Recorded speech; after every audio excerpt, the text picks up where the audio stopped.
Bismillahirrahmanirrahim. Assalamualaikum warahmatullahi wabarakatuh. Alhamdulillahirabbil alamin. Wassalatu wassalamu ala asyrafil anbiya'i wal mursalin nabiyina Muhammadin wa ala alihi wa sahbihi wa man tabi'ahum bi ihsanin ila yaumil din. Bapak dan Ibu jamaah salat subuh rahimahumullah.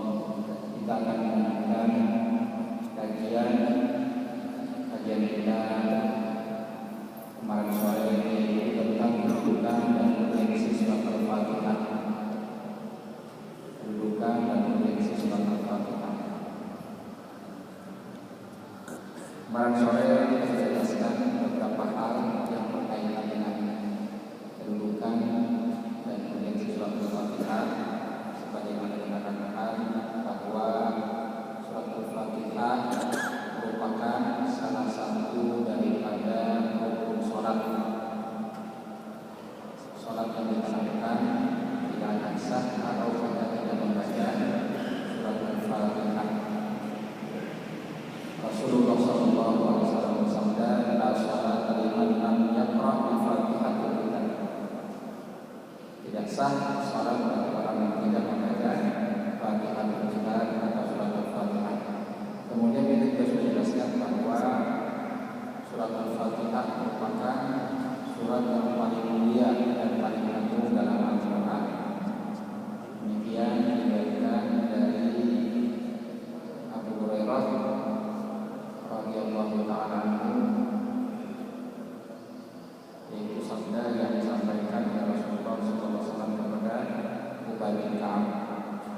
Kemudian yang berikutnya, surat Al-Fatihah adalah As-Sab'ul Mathani, ya, yang terdapat dalam Al-Quran surat Al-Hijr ayat 87. Allah berfirman, "Wa laqad atainaka sab'an minal mathani wal Qur'anil 'azim." Dan sesungguhnya kami telah berikan kepadamu Muhammad As-Sab'ul Mathani dan Al-Qur'anil 'azim. As-Sab'ul Mathani, apa yang dimaksud dengan As-Sab'ul Mathani? Para ulama menjelaskan As-Sab'ul Mathani ada beberapa yang dijelaskan oleh para ulama, yaitu As-Sab'ul Mathani itu adalah 7 yang diulang-ulang, karena surat Al-Fatihah yang terdiri dari 7 ayat dibaca berulang-ulang pada setiap rakaat. Ini maksudnya As-Sab'ul Mathani. Kemudian ada juga yang mengatakan As-Sab'ul Mathani karena di dalam Al-Quran terdapat pujian. Al-Mathani berasal dari kata thana yang artinya pujian atau sanjungan. Ya, jika kita katakan Alhamdulillahirabbil alamin, kita telah memuji Allah Subhanahu wa taala.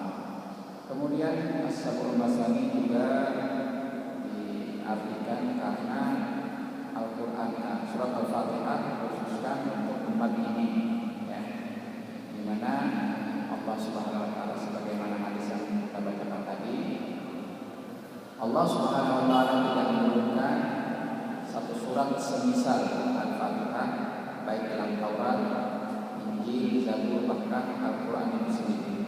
Dan itulah maka Al-Mathani artinya dikhususkan untuk umat Rasulullah SAW dan tidak diturunkan pada umat sebelumnya.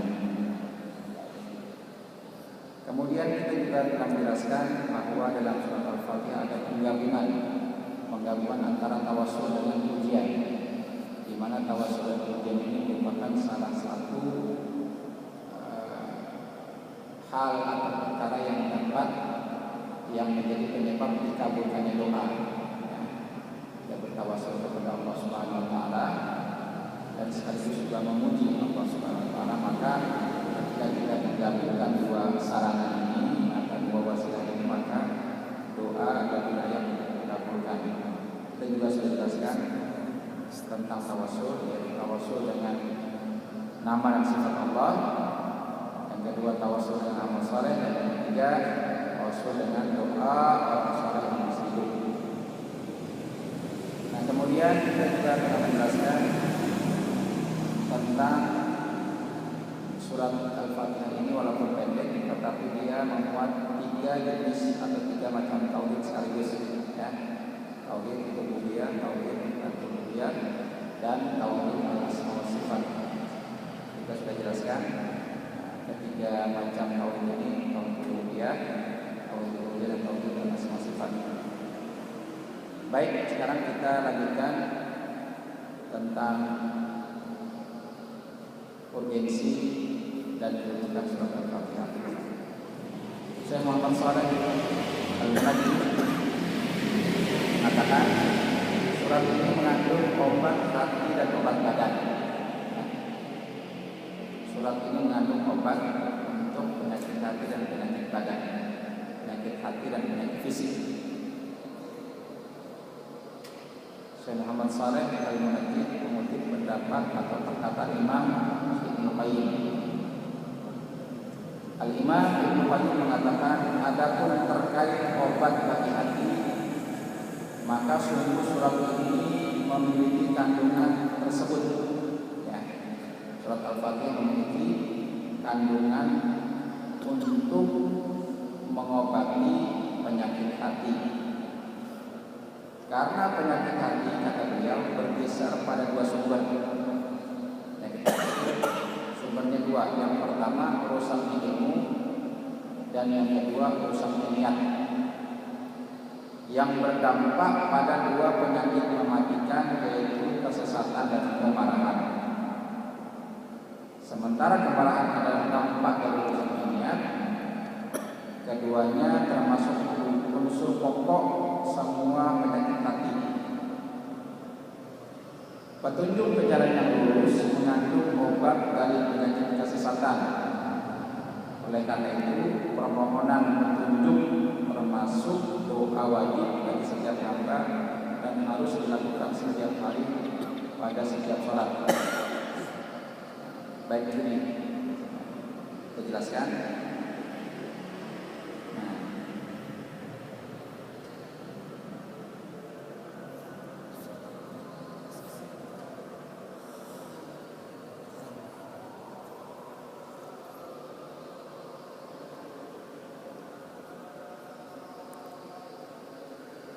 Jadi di dalam surat Al-Fatihah itu ada obat. Obat ini fungsinya satu untuk mengobati penyakit hati, yang kedua untuk mengobati penyakit fisik. Dalam bahasa Syekh Wahid Abdus Salam Bali dalam buku tentang ruqyah,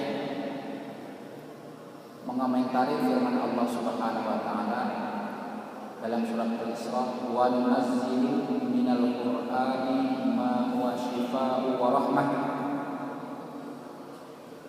dan kami telah turunkan Al-Qur'an,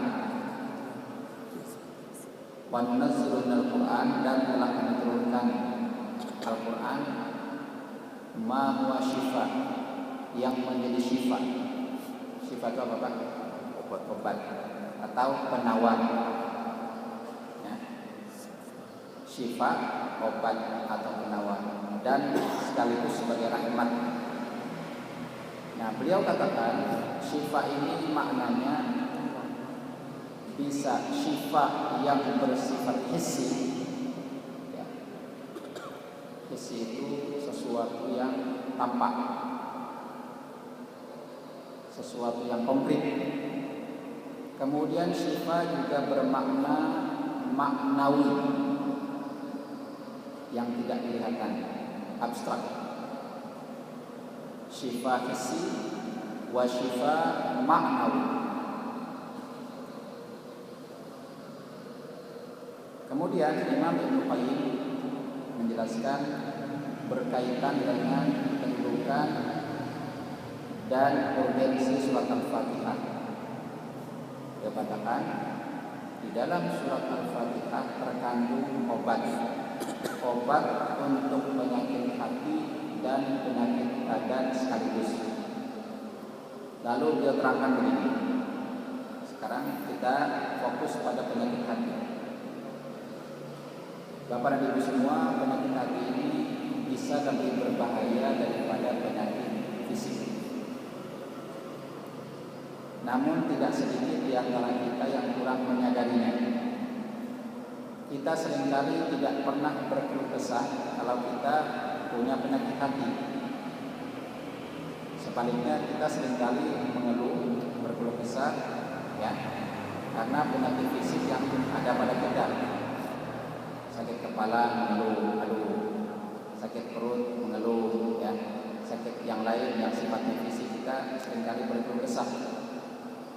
Sementara tidak sedikit di antara kita yang punya bukan hanya satu atau dua, tapi banyak penyakit hati, dan kita tidak pernah merasa punya masalah. Padahal penyakit hati para ulama katakan jauh lebih berbahaya daripada penyakit fisik. Jauh lebih berbahaya. Kalau penyakit fisik urusannya hanya dunia, ya, paling banter selesai mati, selesai sudah urusannya, ya.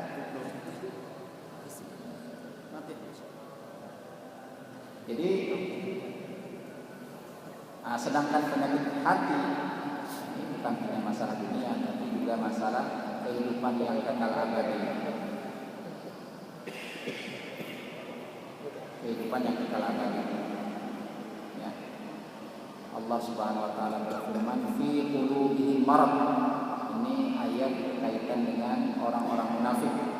Dalam surat Al-Baqarah, awal-awal surat Al-Baqarah, Allah jelaskan sifat-sifat orang-orang munafik. Fi qulubihim marad. Di dalam hati mereka ada penyakit. Ini penyakit hati, bukan penyakit fisik. Fazadahumullahu marada. Allah tambah lagi penyakit yang lain. Karena mereka tidak mau melihat kebenaran. Ya, atau pura-pura tidak mengenal kebenaran. Dan penyakit hati ini tidak ada obatnya. Ya. Kita ke apotek cari obat penyakit hati tidak ketemu. Kata obat di Sari Mulia. Dokter ada dua. Tanyakan obat penyakit hati nggak tahu.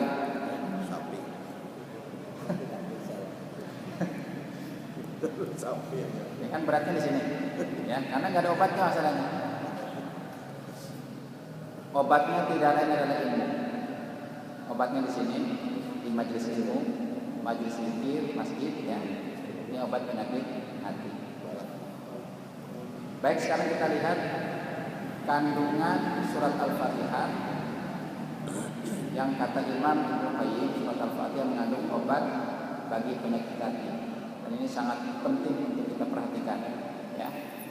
Karena kita harus lebih memperhatikan penyakit hati ketimbang penyakit fisik. Penyakit fisik merupakan ujian, cobaan. Kalau kita punya, kita sabar, ridho, maka keutamanya sangat banyak. Ya. Dalam sebuah hadis sahih Rasulullah bersabda, "Man yuridillahu bihi khairan yusib minhu." Barang siapa yang dikehendaki Allah untuk mendapatkan kebaikan, Allah kasih musibah bagi dia. Salah satu bentuk musibah adalah penyakit. Jadi kita yang punya penyakit mestinya bersyukur. Kenapa? Dikehendaki Allah untuk mendapatkan kebaikan. Amin. Bersyukur nggak Pak kalau penyakit? Syukur nggak? Man yuridillahu bi khairan yusib minhu. Ini sahih. Barang siapa yang dikehendaki Allah untuk mendapatkan kebaikan, Allah beri dia musibah. Salah satu bentuk musibah penyakit.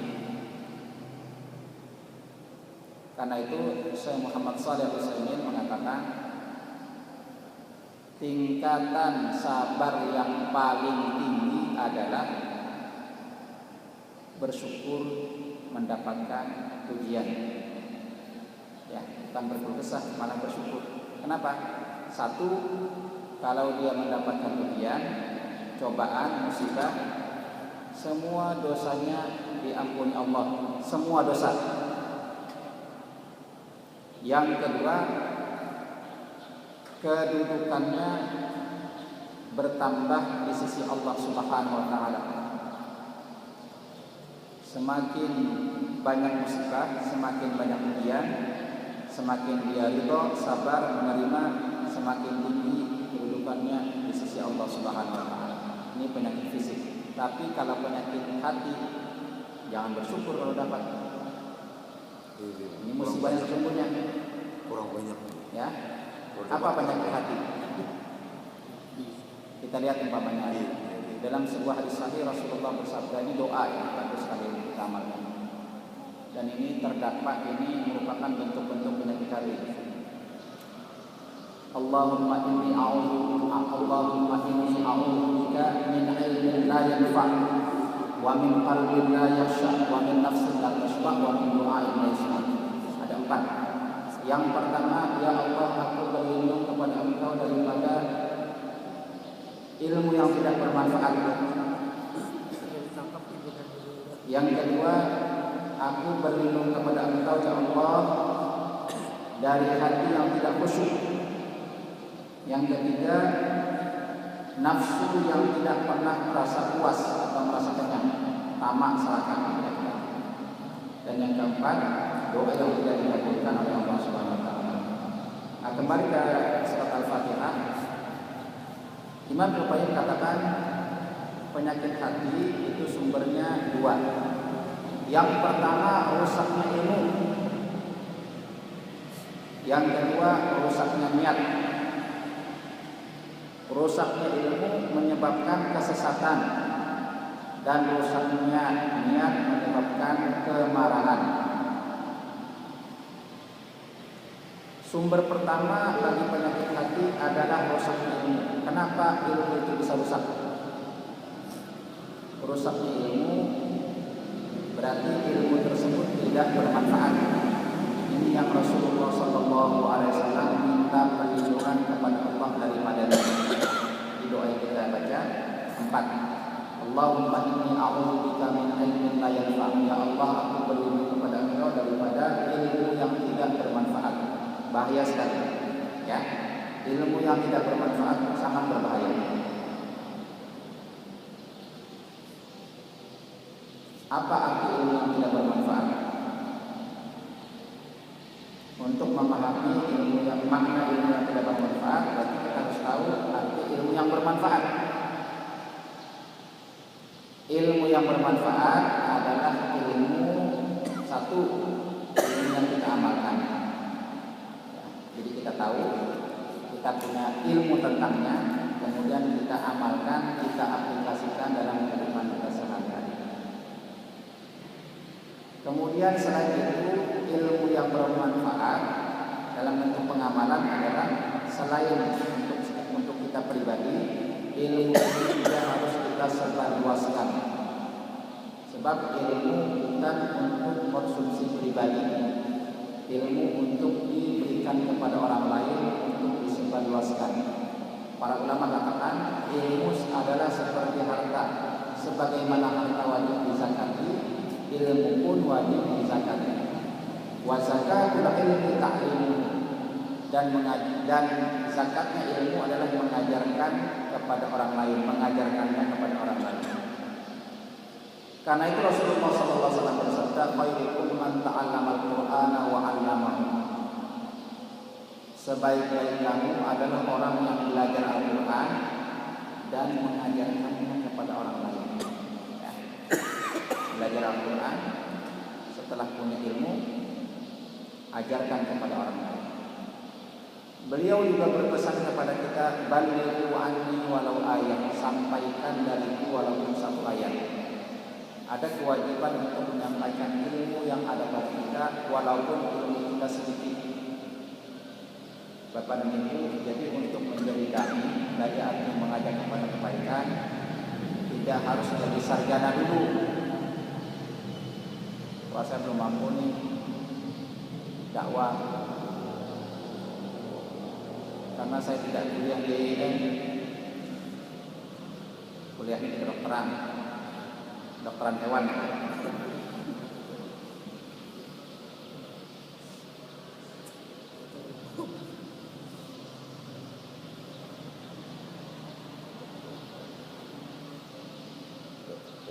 punya ilmu walaupun sedikit wajib kita sampaikan.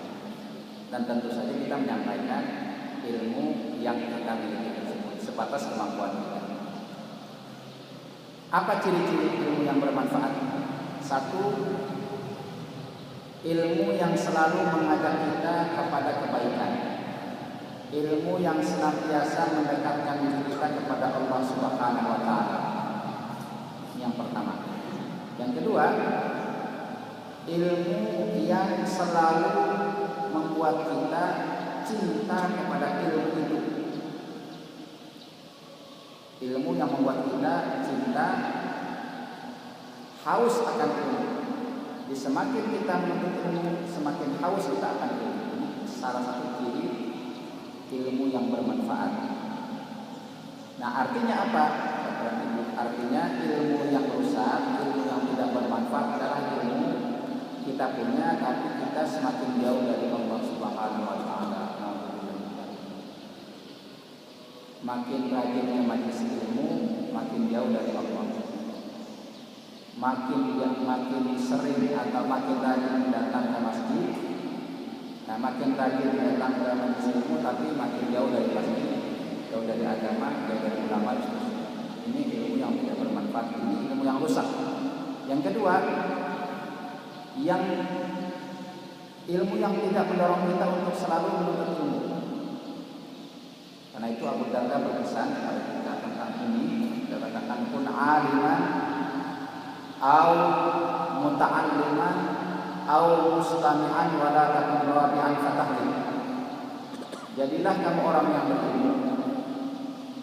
Kalau tidak bisa, jadilah orang yang selalu menuntut ilmu. Kalaupun tidak bisa juga, jadilah orang yang selalu mendengarkan ilmu. Ya, berilmu, menuntut ilmu atau hanya sekedar mendengar. Wala takun rabi'an fatahli. Dan jangan jadi orang yang keempat. Nanti kamu akan binasa. Yang keempat itu siapa? Yang keempat berilmu tidak, menuntut ilmu juga tidak, atau sekedar mendengarkan ilmu juga tidak mau. Ini berbahaya. Ini akan binasa. Itu perkataan sahabat Rasulullah Abu Darda. Nah, rusaknya ilmu itu menyebabkan kepada kesesatan. Kenapa bisa sesat? Karena orang yang tidak berilmu jika beramal maka amalnya tidak ada dasarnya. Padahal dasar dari amal itu adalah ilmu. Dasar dari amal adalah ilmu. Amal kita tidak akan sah kalau tidak ada ilmunya. Kita sholat kita akan sah kalau kita punya ilmu tentang sholat. Tata cara sholat, bacaan sholat, gerakan sholat, itu semua mesti ada ilmunya. Tidak boleh sholat kita lakukan tanpa ilmu.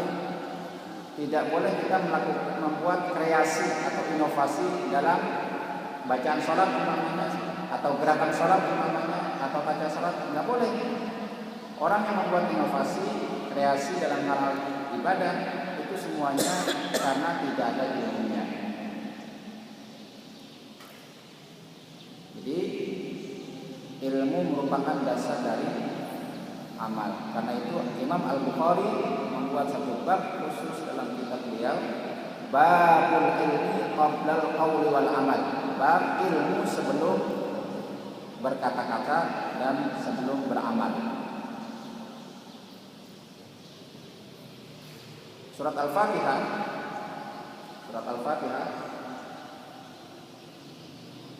membagi manusia menjadi 3 macam atau 3 jenis. Satu, manusia yang mendapatkan petunjuk. 2, manusia yang dimurkai. Dan yang ketiga, manusia yang tersesat.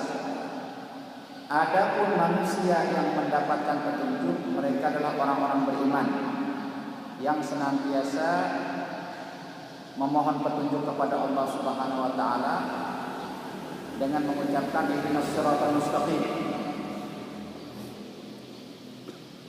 meminta jalan yang lurus, yaitu jalan orang-orang yang Allah Ta'ala berikan nikmat kepada mereka dari golongan para nabi, para syuhada, para sholihin dan para siddiqin.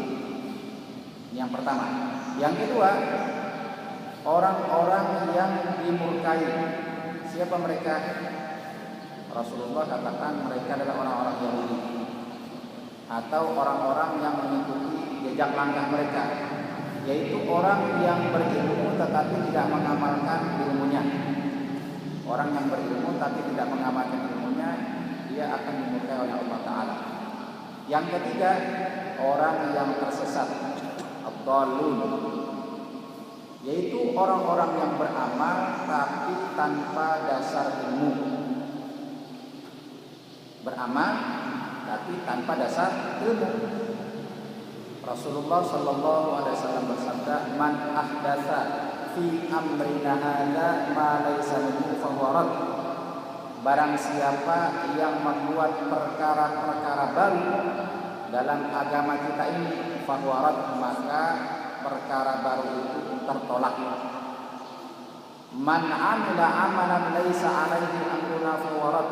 Barang siapa yang beramal laisa alaihi amruna, tidak ada perintahnya dari kami, maka amal tersebut rad, mardud, ditolak oleh Allah Subhanahu wa taala. Ini rusaknya ilmu menyebabkan kepada kesesatan. Berbagai macam kesesatan, penyimpangan, penyelewengan terhadap agama disebabkan karena pertama, mengikuti hawa nafsu. Yang kedua, karena tidak memiliki ilmu.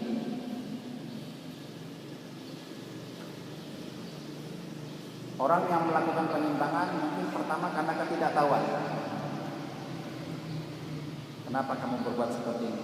Wah, saya nggak tahu, Pak.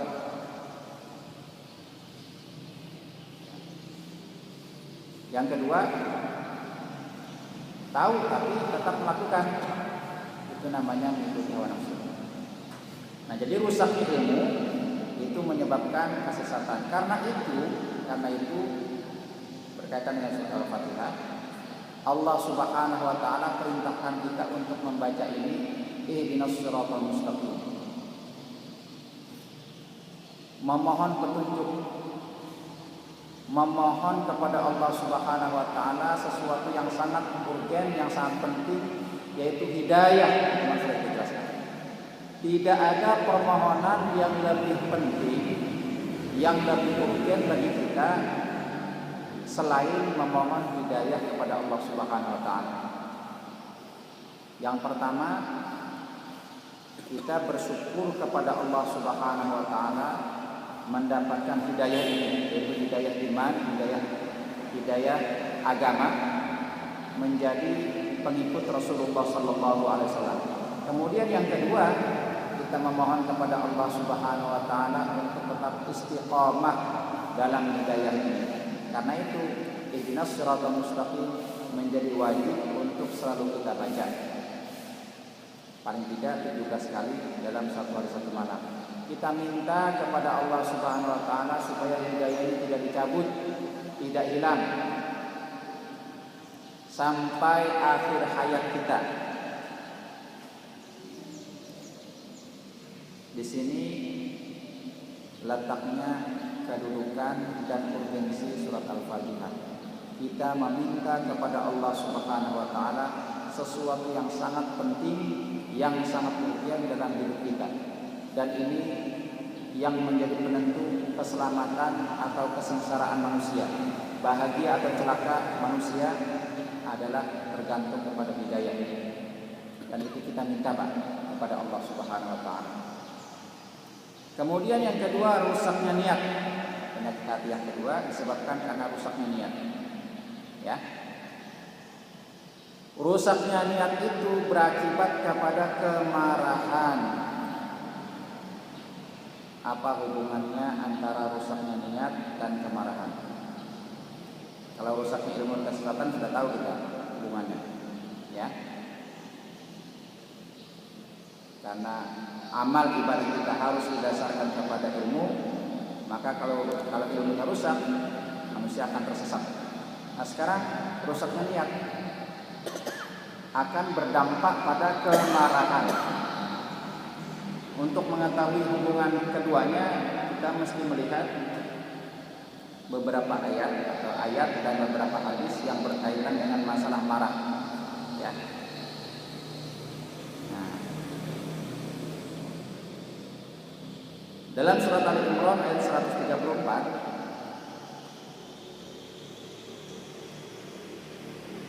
Al-Imran 134 Allah berfirman, Allah menjelaskan tentang sifat orang-orang yang bertakwa.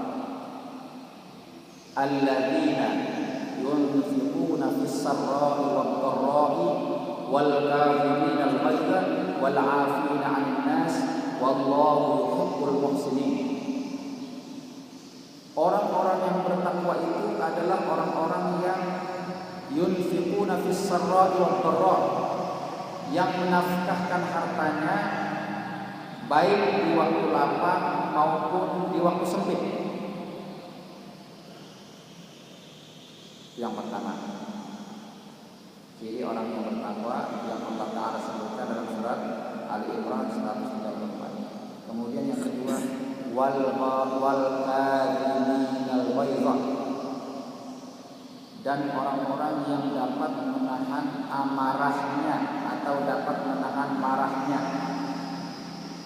Wal 'afina 'anil nas, serta memaafkan kesalahan orang lain. Jadi menahan rasa marah atau menahan kemarahan merupakan sifat orang yang bertakwa. Sifat orang yang bertakwa. Ini bisa kita lihat penjelasan ayat ini dalam sebuah hadis sahih. Rasulullah bersabda, "Laisasy syadidu bis-sur'ati, innamasy syadidu alladzi yamliku nafsahu 'indal ghadab." Bukanlah orang yang kuat itu orang yang selalu mengalahkan lawannya dalam perkelahian. Kalau berkelahi selalu menang atau dia dapat mengalahkan musuhnya, bukan itu orang yang kuat, kata Nabi. Wa innamasy syadid, orang yang kuat adalah orang yang dapat menahan dirinya saat dia sedang marah. Innamasy syadidu alladzi yamliku nafsahu indal ghadab. Orang yang kuat adalah orang yang dapat mengendalikan dirinya, mengontrol dirinya saat sedang marah. Nah, kita tahu kalau orang sedang marah, dia tidak dapat mengontrol emosinya, tidak dapat mengontrol dirinya. Nah, yang dapat menahan dirinya atau mengontrol dirinya, mengendalikan dirinya disebut oleh Rasulullah sebagai orang yang kuat. Ya. Ini juga penjelasan dari sebuah hadis. Rasulullah katakan, al-mu'minul qawi khairun minal mu'min ad-dhaif. Mukmin yang kuat itu lebih baik, lebih utama daripada mukmin yang lemah.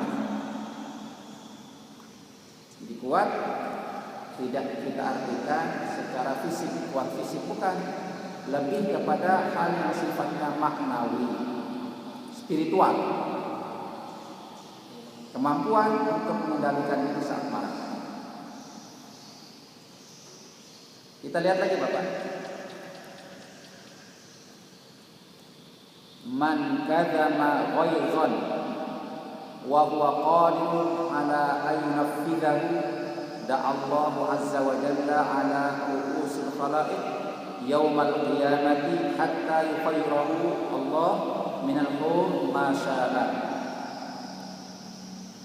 Man kadzama ghaizan, barang siapa yang dapat menahan amarahnya atau kemarahannya, wa huwa qadirun ala an yunfidhahu, padahal dia mampu untuk melampiaskannya, mampu aja ya. Kebetulan orang yang kita marah ini juga bawahan kita gitu. Bisa aja kita marah, tapi dia kendalikan itu rasa marah. Apa kata Nabi? Da Allah azza wa jalla ala rusul khalaiq, maka Allah akan memanggilnya, maksudnya membanggakannya dari kiamat di hadapan semua manusia. Dibanggakan orang seperti ini, Orang yang dapat mengendalikan dirinya, dapat mengontrol emosinya, kemarahannya, padahal dia mampu dia marah, tapi dia tahan, dia kendalikan. Ini akan dibanggakan oleh Allah Ta'ala di hadapan semua makhluk pada hari kiamat nanti, dan dia dibiarkan untuk memilih bidadari mana yang dia sukai. Ini menjelaskan kepada kita tentang keutamaan menahan amarah dan bagaimana amarah itu hubungannya sangat erat dengan masalah niat. Ketika seseorang sedang marah, dia tidak lagi dapat mengontrol dirinya, tidak dapat lagi mengendalikan dirinya. Tentu pada saat itu niat yang menjadi amalan hati paling utama. Para ulama katakan niat itu Bapak Ibu amalan hati yang paling utama. Karena itu Rasulullah bersabda, innamal a'malu binniyat wa innamal likulli imrin ma nawa. Sesungguhnya amal perbuatan tergantung kepada niat. Di sini para ulama katakan hadis ini mencakup setengah daripada agama atau setengah daripada amal. Kenapa? Karena amal manusia itu hanya dua. Yang pertama amal lahir, yang kedua amal batin. Amal batin adalah niat. Separuh daripada amal adalah niat, adalah separuh daripada amal. Jadi kalau kita sudah bisa meluruskan niat kita, dan niat itu tidak akan pernah lurus kalau kita tidak bisa mengendalikan diri kita. Contoh Bapak, ada sebuah riwayat tentang Khalifah Ali, sahabat Rasulullah SAW, nama Ali radhiyallahu anhu. Dalam sebuah peperangan, ya, beliau melakukan perang tanding dengan seorang musyrik, ya, perang tanding 1 lawan 1. Pada saat itu musuhnya terdesak karena kelihayan sahabat Ali, ya, dalam memainkan pedang. Musuhnya terdesak dan jatuh. Saat jatuh itu kemudian sahabat Ali bersiap-siap untuk menebas lehernya. Pada saat dia mengangkat pedang, si musuh ini kemudian meludahinya, dan ludah itu tepat mengenai wajahnya. Apa yang dilakukan oleh Ali? Justru pada saat itu Ali membatalkan, mengurungkan niatnya untuk membunuh musuhnya ini. Kenapa? Karena beliau khawatir dia membunuh tidak ikhlas karena Allah Subhanahu wa taala, tetapi dia bunuh karena marah telah diludahi. Bayangkan, ya. Di sini letaknya. Musuh sudah tidak berdaya, tidak berkutik, ya. Ludahi kita lagi, Pak. Bayangkan aja. Ya.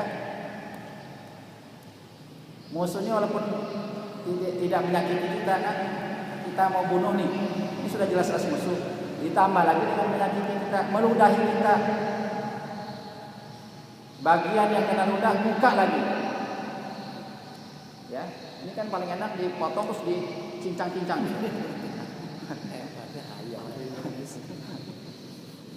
Bapak Ibu, tapi apa yang dilakukan oleh Ali? Justru tidak jadi, Pak. Tidak jadi membunuh orang ini. Kenapa? Takut. Membunuhnya tidak ikhlas. Membunuhnya bukan karena Allah, tapi karena marah telah diludahi oleh orang kafir. Jadi erat sekali nih antara kemarahan dengan niat. Sangat erat. Karena itu tidak berlebihan. Kalau Ibnu Qayyim mengatakan rusaknya niat menyebabkan kemarahan, atau kemarahan itu disebabkan juga karena niat yang salah. Nah, jadi sekarang kita sebagai orang tua, ya, sebagai bapak dan ibu, kita punya anak. Hati-hati kalau kita marah sama anak, ya, marahnya harus ikhlas. Boleh, bukan tidak boleh marah kepada anak atau kepada orang, marah harus ikhlas karena Allah Subhanahu wa taala. Ini salah satu, kita sampaikan, salah satu pokok akidah Ahlus Sunnah wal Jamaah adalah cinta karena Allah, kalaupun benci juga karena Allah. Termasuk boleh marah karena Allah Subhanahu wa taala, bukan marah karena nafsu.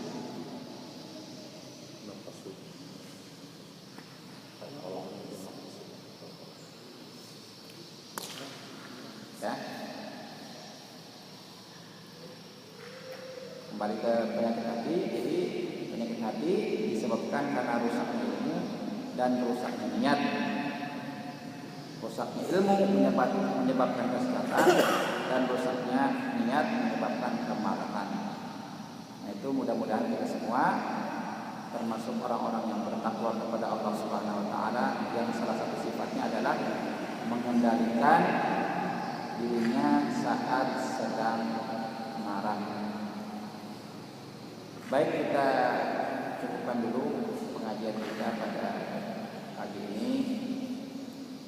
Silakan kalau ada pertanyaan atau informasi penting yang bisa disampaikan kepada kita di sini. Silakan.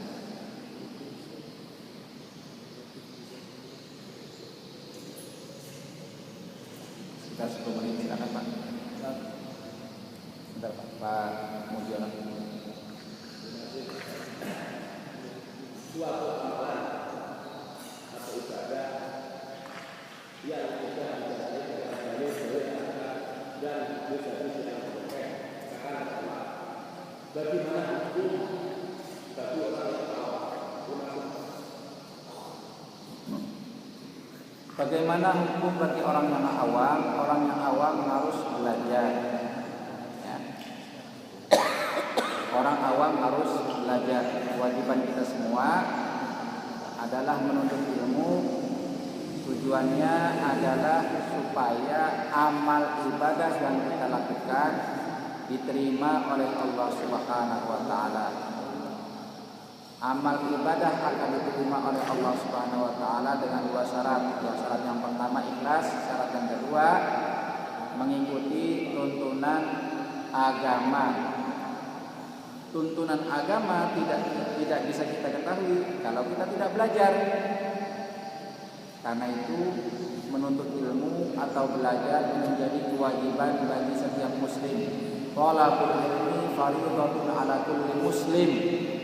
Menuntut ilmu adalah kewajiban bagi setiap muslim. Ada lagi pertanyaan? Pak Dokter. Kemudian kadang-kadang kalimat itu bukan orang yang bahasa. Persepsinya berbeda. Kalau penyakit hati itu mungkin orang awam hati. Tapi sebenarnya kan kalbu. Rusak ini rusaknya. Yang jadi masalah adalah bagaimana menerapkannya. Fatihah itu bisa menyehatkan hatinya. Semuanya itu cara menerapkan, apakah baca Fatihah 10 kali, 10 kali, bagaimana? Ya.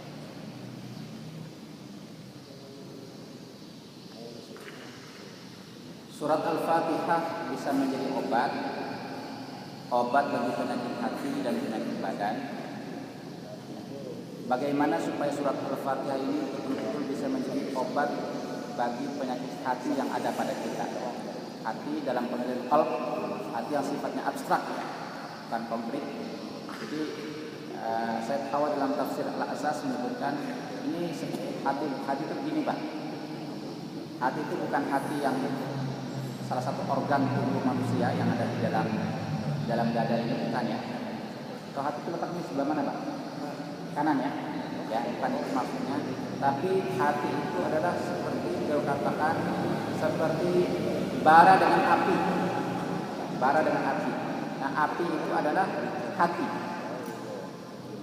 Nah, sekarang bagaimana supaya surat Al-Fatihah betul-betul bisa menjadi obat bagi penyakit hati yang ada pada kita, yang setiap kita mungkin punya semua ya, tidak ada orang yang selamat daripada penyakit hati ini. Pertama kita mentadaburi dan mendalami kandungan surat Al-Fatihah. Inilah makanya kita lakukan kajian ini, ya, supaya surat Al-Fatihah itu betul-betul bisa mengobati penyakit hati yang ada pada kita. Nanti akan kita jelaskan secara detail dalam penjelasan tafsirnya dari awal dari Alhamdulillahirabbil alamin sampai yang terakhir, menjelaskan dan bagaimana bisa kita terapkan dalam kehidupan kita sehari-hari.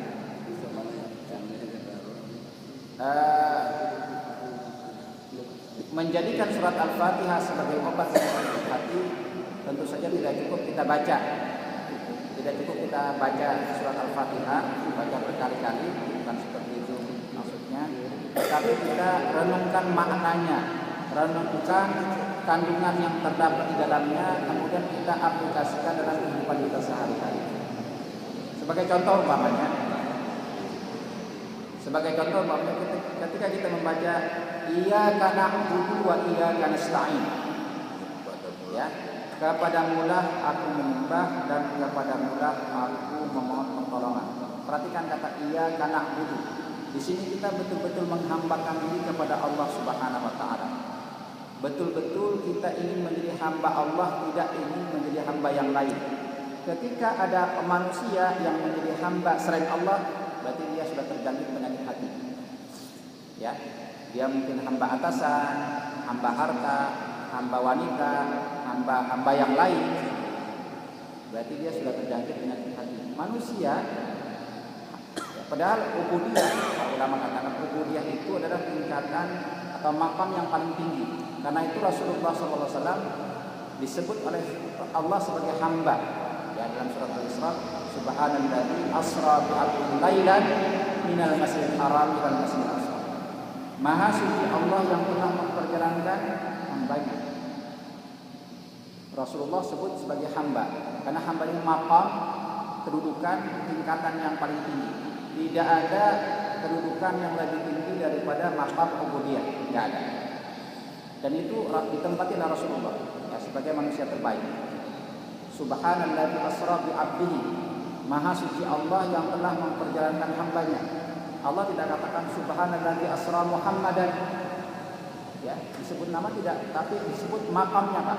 Ubudiyah, makam ubudiyah. Karena itu kita berusaha ketika kita membaca Iyyaka na'budu, hanya Engkaulah yang aku sembah, dan kepada Engkaulah aku menghambakan diri. Tujuannya tidak lain, supaya kita menjadi hamba Allah, tidak menjadi hamba yang lain. Ini contoh, ya. Contoh. Kemudian wa iyyaka nasta'in, kepada Engkaulah kami mohon pertolongan, ya. Ini juga bagaimana kita bisa melepaskan diri daripada ketergantungan kepada selain Allah Subhanahu wa taala, hanya minta tolong kepada Allah Subhanahu wa taala. Ketika ada manusia memohon pertolongan kepada selain Allah Subhanahu wa taala, ini kemudian disebut dengan syirik, dan syirik adalah penyakit hati yang sangat besar. Ya. Penyakit hati yang sangat besar adalah syirik kepada Allah Subhanahu wa taala. Jadi mendalami atau merenungkan makna-makna yang terkandung dalam surat Al-Fatihah akan dapat mengobati penyakit hati yang ada pada kita. Tapi tentu saja tidak sekedar merenungi dan mendalami maknanya, tapi kita aplikasikan dalam kehidupan kita sehari-hari. Segera sudah cukup, ya, nanti kita lanjutkan ke depan. Masih pada kajian kedudukan dan fungsi surat Al-Fatihah. Wassallallahu ala Muhammadin wa ala alihi wasallam. Alhamdulillahirabbil alamin. Subhanakallahumma wa bihamdika asyhadu an la ilaha illa anta astaghfiruka wa atubu ilaik. Wassalamualaikum warahmatullahi wabarakatuh.